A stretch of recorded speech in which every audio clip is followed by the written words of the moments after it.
새해 복을 받았습니다. 아멘. 우리 하나님의 축복이 늘 임하시는 주의 종들 되시기를 간절히 축원합니다. 오늘 새벽을 깨어 기도하실 때 주의 은혜가 넘치게 될 줄로 믿습니다. 우리 하나님의 복의 그 무한함과 은혜의 무한함은 우리 인간의 좁은 소견으로 다 알 수가 없습니다. 근데 성경 말씀에 분명히 하나님께서 우리에게 은혜를 베풀어 주시고 복을 주신다고 했으니 주의 은혜 가운데 기도하시면서 하나님 복을 내려 주시옵소서, 은혜 내려 주시옵소서, 그렇게 자꾸 간구하시기를 간절히 축원합니다. 우리가 하나님의 은혜 아니면 하루도 살아갈 수 없습니다. 우리의 이 유한함이 너무나 한계가 많잖아요. 너무 약점이 많잖아요. 사람이 일을 계획한다 할지라도 그 일을 이루신 분은 하나님이시란 말이죠. 하나님께서 이루어 주셔야 될 줄로 믿습니다. 그래서 하나님 도와주세요. 우리가 이 땅에 태어나기 전에 내가 뭐 대한민국에 태어나겠다, 남자로 태어나야 되겠다, 혹은 내가 부잣집에 태어나야 되겠다, 혹은 뭐 내가 어디 나라에 태어나겠다, 뭐 그렇게 결정하고 태어난 사람은 아무도 없습니다. 하나님의 은혜로 태어난 거지. 근데 그렇게 은혜로 태어난 사람들이 하나님을 자기보다 낮은 존재로 생각하는 어리석은 우상을 만드는 사람들이 있어요. 그 자기 우상이라고 볼 수가 있습니다. 그것이 이 영적으로 바로 거기서부터 심각한 문제가 발생하는 걸 볼 수가 있어요. 이 세상의 교육은 네 마음에 드는 대로 행하라, 이렇게 세상 교육은 가르쳐주고 있어요. 그게 얼마나 잘못됐는지 몰라요. 아니 참 이 연약한 존재가 그냥 세상을 뭐 알고 태어난 것도 아니고 세상에 나와서 사는 동안에 그 전에 뭐 이 세상을 자기가 만든 것도 하나도 없는데 그런 존재가 세상에 뭐 별을 만들고 그런 능력이 없잖아요. 하나님이 하신 건데, 다 준비해 주신 건데, 근데 그 존재가 내가 하나님이다, 그리고 여기다 우상을 만들어 가지고 이게 하나님이다, 이렇게 얘기하면 하나님 보실 때 얼마나 웃기겠어요, 그죠? 그런 범죄를 저질러서는 안 될 줄로 믿습니다. 거기서부터 영적으로 마귀가 공격하는 거예요. 자기가 또 내가 하나님이다, 뭐 이렇게 세상에 살면서 하나님이라면 말이죠, 예수님처럼 부활을 해보고서 하나님이라고 그러든지, 예수님처럼 말이죠, 무슨 그렇게 해보고 십자가에 못 박혀 인류를 위해서 죽은 다음에 부활하고 난 다음에 내가 하나님이요, 이렇게 얘기하든지 그렇게 해야 되는데, 뭐 대한민국에 우상 만든 사람들이 많이 있잖아요. 김일성에도 내가 하나님이다 그러고, 김정일에도 하나님이다 그러고, 그리고 책을 말이죠 그렇게 써가지고 뭐 김정은이는 어렸을 때 4살 때부터 총을 얼마나 잘 쐈다는지 이런 얘기는 했었고, 또 그걸 믿고 있는 사람들도 있고, 또 그것을 믿고 따르는 나만의 주사파들도 있고, 참 이게 얼마나 어리석은지 몰라요. 그래서 하나님께서 지금 그 말씀하는 거예요. 이스라엘 백성들에게 1절에 보니까 너희는 자기를 위하여 우상을 만들지 말지니, 우상을 만들지 말라고 그랬어요. 조각한 것이나 추상을 세우지 말라. 너희 땅에 조각한 석상을 세우고 그에게 경배하지 말라. 김일성 북한 땅에는요 38,000개의 우상이, 김일성과 김정일의 우상이 있어요.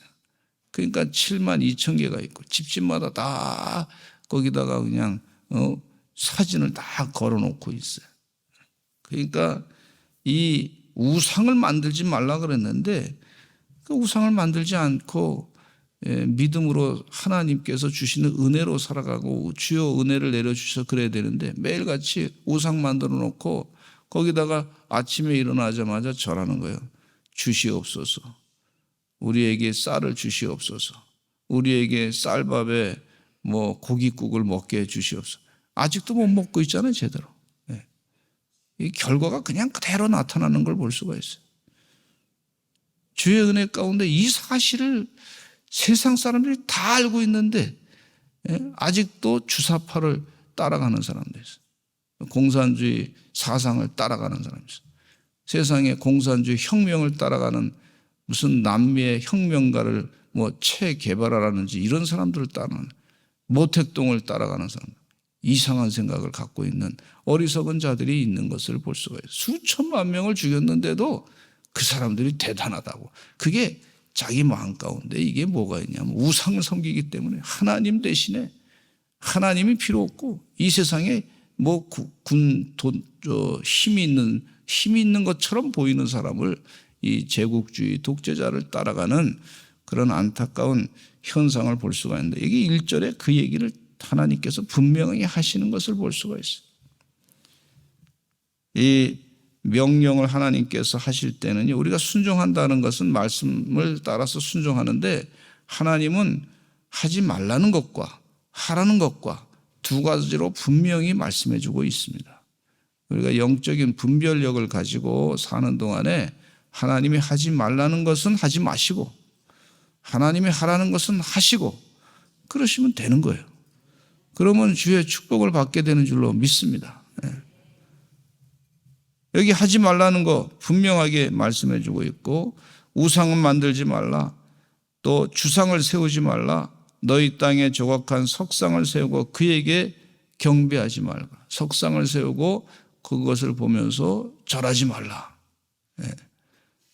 가끔 이렇게 지나가다 보면요, 이게 우리 부춘선 공원에 가다 보면은 거기에 이렇게 당근 상이 있어요. 그거 우상입니다. 근데 그 앞에 서가지고 말이죠, 단군교를 믿는 사람이죠. 단군교가 그게 진짜라 그러면 우리 조상은 다 곰이 되는 거예요, 곰. 여러분, 우리가 곰이 조상입니까?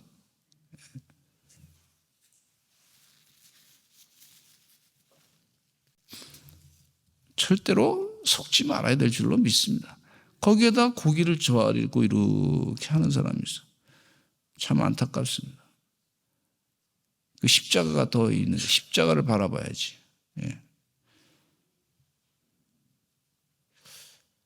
그래서 조각한 석상을 세우고 그에게 경배하지 마. 지나가면서 경배하지 아니하시기를 바랍니다. 나는 너의 여호와 하나님 여호와라 그랬어요. 하나님이 하신 말씀이에요. 우린 누굴 믿냐면 하나님을 믿습니다. 하나님이 하신 말씀이 이 영이 잘 되는 것을 하나님이 원하신단 말이에요. 그럼 영이 잘 되는 게 가운데 중요한 것은 우상을 만들거나 석상을 만들거나 거기에 경배하지 말라고 그렇게 말씀해주고 계신 것을 볼 수가 있어요. 누구를 묵상하게 하시냐면 하나님을 묵상하게 하시는 것을 볼 수가 있어요. 이 하나님의 뜻대로 우상을 따르지 아니하고 석상을 따르지. 이 동남아에 가면은요, 여행 가다 보니까 참 그냥 각종 우상이 잔뜩 있어. 근데 우리 예수 믿는 사람은 가서 그 보다가도 주여 이 우상이 허물어지게 해 주시옵소서 그렇게 기도하시길 바랍니다. 근데 어떤 사람들은 그거 좋다고 말이죠, 잔뜩 사가지고 오는 사람이 있어요. 코끼리도 잔뜩 사가지고 와요. 그 우상단지예요, 이게. 그냥 기념품이라고 갖고 오는데 그냥 집안에도 두고 매일 쳐다보고 뭐 할 거예요? 우리 하나님을 묵상해야지. 매일같이 코끼리 쳐다보고, 어떤 사람 이렇게 고양이가 자꾸 이렇게 오라고 손님이 온다고 그걸 일본에 가서 이렇게 사왔는데 그거 사오지 마시기를 간절히 축원합니다. 쓸데없이 기념품이라고 사. 그 맨날 고양이 보고 자꾸 쳐다보고 아침마다 하나님을 생각해야지. 괜히 자꾸 쳐다봐가지고 고양이가 밥을 주나요? 뭐죠? 주의 은혜 가운데 하나님 은혜로 사는 줄로 믿습니다. 이게 영적인 분별력이 필요한 줄로 믿어요. 근데 하라는 것 가운데 우리 하나님께서 하시는 얘기가 처음으로 하지 말라는 게 이 우상을 만들지 말라고. 하라는 것은 너희는 내 안식일을 지키며 내 성소를 경외하라. 나는 여호와이냐. 우리가 주일날 예배를 부활을 기념하면서 예배를 드리는데 이 구약 성경에는 안식일이라 그랬지만은 이 안식 후 첫날 예수님 부활하신 날을 우리 이제 기독교인들은 지키게 되는 것을 볼 수가 있어요. 이게 얼마나 큰 축복인지 몰라요. 하나님이 정하신 날을 바르게 지키는 거예요. 그때는 하나님을 깊이 묵상하고 사는 줄로 믿습니다. 이 하나님이 주신 날을 잘 구분해서 영적으로 이 날은 하나님을 묵상해야지. 그리고 성소를 경외하라고 말은 말이죠. 성전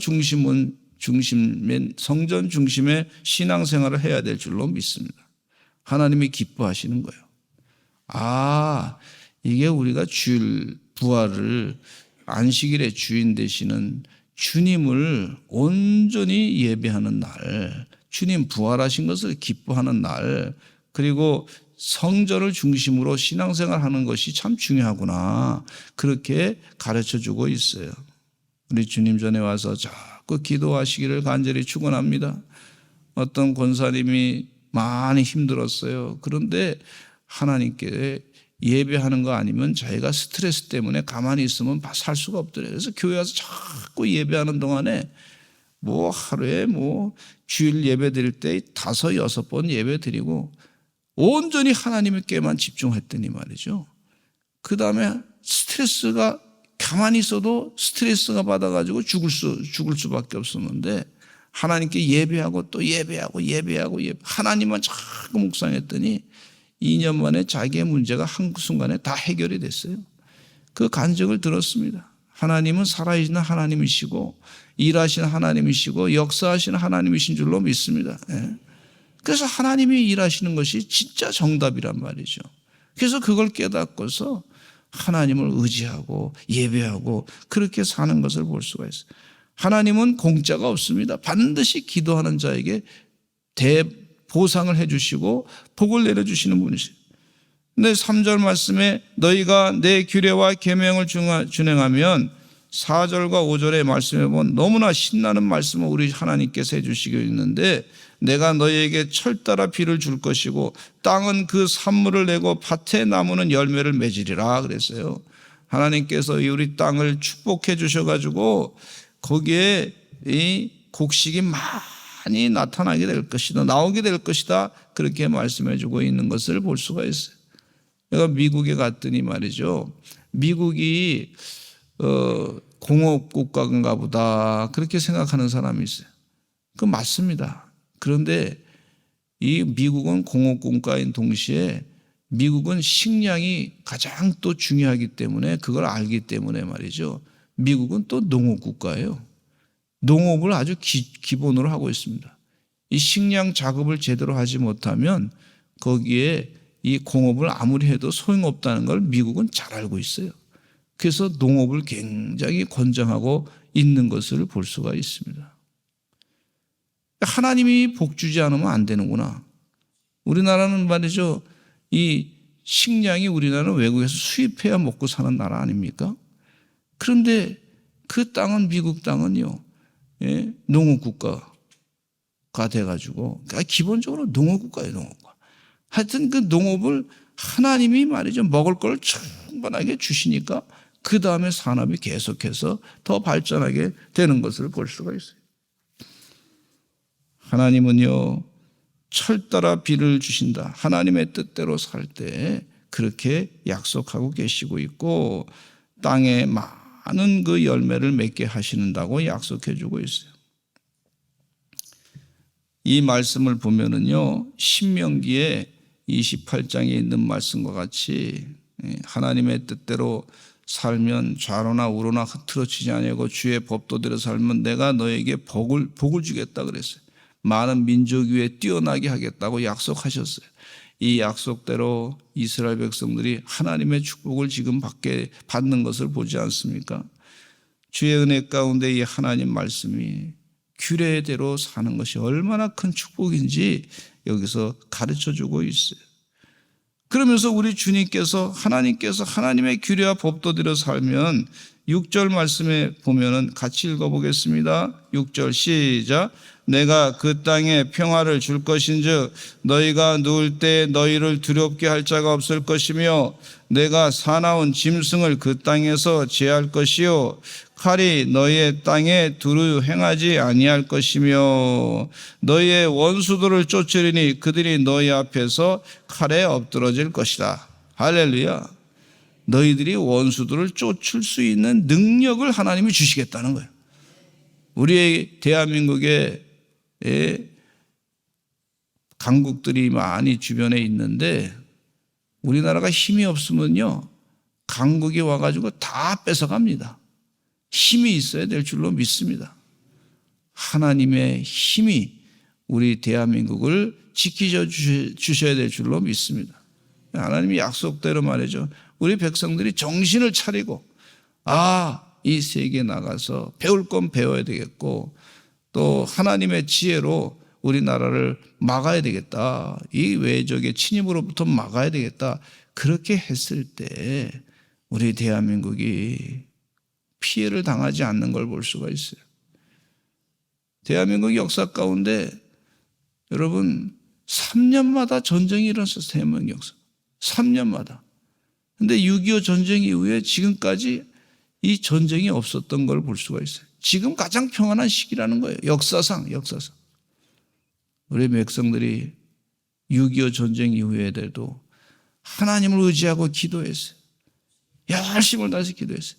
교회가 60년대 엄청 부흥했어요. 11조 신앙생활 강조했더니 성전을 중심으로 해서 신앙생활 강조했더니 주일을 성수하라고 신앙생활 강조했더니 이 백성들이 영적으로 정신을 차리고 분별력을 가지고 하나님의 뜻이 무엇인가 깨닫고 그 뜻대로 사는 동안에 주의 축복을 받는 이 백성 된 줄로 믿습니다. 앞으로 하나님의 말씀대로 순종하고 살아갈 때에 하나님께서 우리에게 원수들을 쫓을 수 있는 그들이 우리 앞에서 칼에 엎드러지게 되는 그런 역사를 하나님께서 축복해 주실 줄로 믿습니다.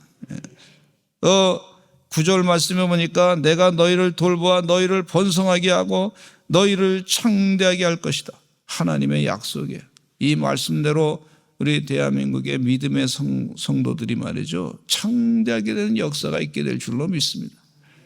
해외에 나가면은요, 한국 사람 세 사람만 모이면 교회를 먼저 세운다 그래요. 교회를 먼저 세워. 왜? 신앙생활을 중심으로 해서 살아야 되니까. 아틀란타 조지아에 있는 한인 교회는 보니까 1세들이 와가지고 거기다가 예배를 잘 드리면서 그러면서 한인들에게 교회를 소개하는데 얼마나 교회가 아름다운지 말이죠. 거기에 한국말도 학생들에게 가르치고 또 우리나라 한국의 풍습도 가르치고 언어도 가르치고 믿음도 가르치고 그렇게 하니까 말이죠.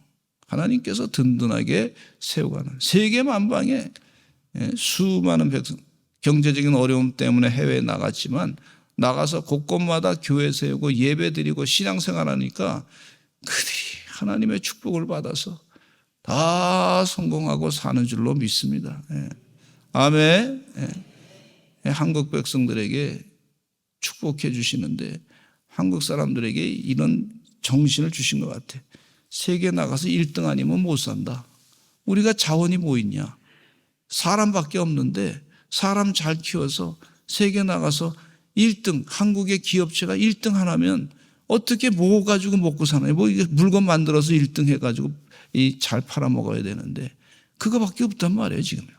그러니까 하나님 의지하고 하나님 백성 지혜 주시옵소서. 영적 분별력을 주시옵소서. 하나님의 지혜 가운데 다니엘과 같은 지혜도 허락해 주시고 요셉과 같은 지혜도 허락해 주시고 다윗과 같은 용기도 믿음도 허락해 주시고 그렇게 자꾸 기도하는 거예요. 새벽을 깨어 기도하는 거예요. 그러니 하나님이 지혜를 안 주시겠어요? 뛰어나게 하시는 줄로 믿습니다. 여러분 순종하면 하나님의 큰 축복을 받게 되는 줄로 믿습니다. 그 다음 말씀에도 다 귀한 것들이 있는데 이 말씀을 마음 가운데 늘 생각하면서 영적인 승리를 누리고 살아가시기를 간절히 축원합니다. 다 같이 주여 많이 하시고 통성으로 기도하겠습니다. 순종에 따른 하나님의 축복이 있습니다. 하나님, 우상을 만들지 아니하고 어리석은 자들 되지 않도록 도와주시고 온전히 하나님의 규례대로 살게 해주시고 하나님의 법대와 규례대로 살고 주의 은혜 가운데 주의를 성수하며 또 성전 중심의 신앙생활을 하게 하여 주시옵소서. 주여, 우리 주여 많이 하시고 통성으로 기도하겠습니다. 주여